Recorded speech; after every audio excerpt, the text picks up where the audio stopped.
बहुत दूर एक इंद्रधनुषी बादलों से ढके हुए जादुई लोक में परियों का एक अद्भुत राज्य था। इसका नाम था एलोरेना।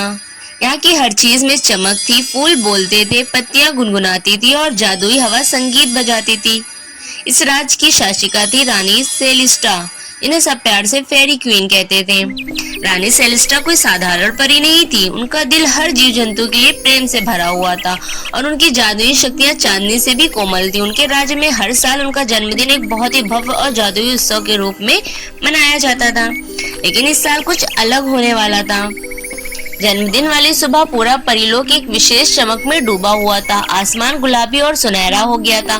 फूलों ने अपने आप ने खुशबू ओढ़ ली थी और हर तितली रानी के नाम का गीत गा रही थी।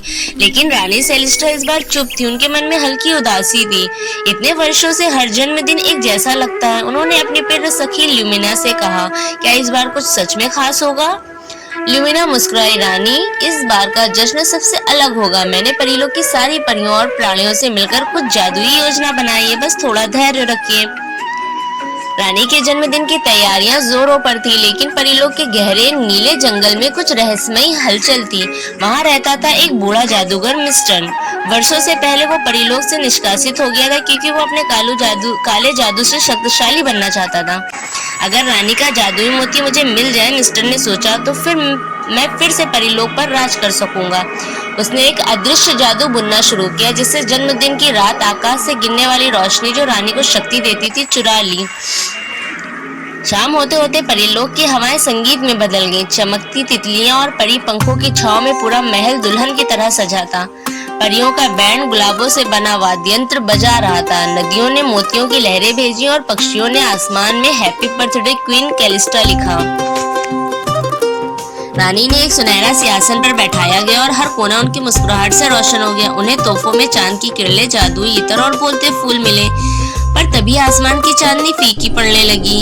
अचानक आसमान से आती चमक, जिसे लुमिना बीम कहा जाता था, जो हर साल रानी को शक्ति देती थी, आनी बंद हो गई। चारों ओर अंधेरा फैलने लगा, फूल मुरझाने लगे और संगीत धीमा पड़ गया। ये कैसे हुआ? रानी चिंतित स्वर में पूछा। लुमिना दौड़ती हुई आई। रानी, मिस्टर जंगलों से लौट आया है। उसने लुमिना बीम चुरा ली है। पूरा परीलोक सन्न रह गया। रानी ने अपनी कीमती जादुई ताज को उतार कर कहा, मैं अपने जन्मदिन पर सिर्फ तोहफे नहीं, परीलोक की रक्षा चाहती हूँ। मैं खुद मिस्टर से मिलने जाऊंगी। ल्यूमिना, एक बहादुर परी, फ्लोरा और एक नन्हा उड़ने वाला लोमड़ी फिनो रानी के साथ चल पड़े।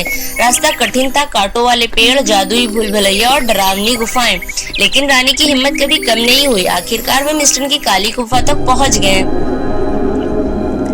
गुफा के भीतर रानी ने देखा, वो रोशनी की एक कांच की बोतल में बंद थी और मिस्टर हंस रहा था। तुम्हारा जादू अब मेरा होगा सेलिस्टा, मिस्टर चिल्लाया। लेकिन रानी ने अपनी हथेली बढ़ाकर कहा, जादू का मतलब सिर्फ शक्ति नहीं होता मिस्टर, वो प्रेम, विश्वास और उम्मीद से बनता है। जो दिलों में जगह बनाए वही असली जादूगर होता है। उनकी बातें सुनकर मिस्टर के अंदर कुछ पिघला। वर्षों की नफरत अचानक भारी लगने लगी। मैं थक गया हूँ, क्या अब मुझे माफ नहीं किया जा सकता है? मिस्टर ने धीरे से कहा। रानी ने मुस्कुराकर हाथ बढ़ाया, अगर दिल साफ हो तो हमेशा माफ किया जा सकता है। मिस्टर ने रोशनी की बोतल खोली। लुमिना बीम फिर से आकाश में लौट आई और परीलोक एक बार फिर चमक उठा। रानी के चारों ओर एक सुनहरा घेरा बन गया। अब वो सिर्फ रानी नहीं थी, बल्कि पूरे परीलोक की प्रकाश रानी बन चुकी थी। रात को जब रानी वापस महल पहुंची तो पूरा परीलोक उनका इंतजार कर रहा था। सबने तालियां बजाई, परियों ने उनके लिए नया गीत गाया। रानी, जिनकी रोशनी से चमका परीलोक, जन्मदिन पे मिला सबसे प्यारा तोहफा, एक नया सवेरा।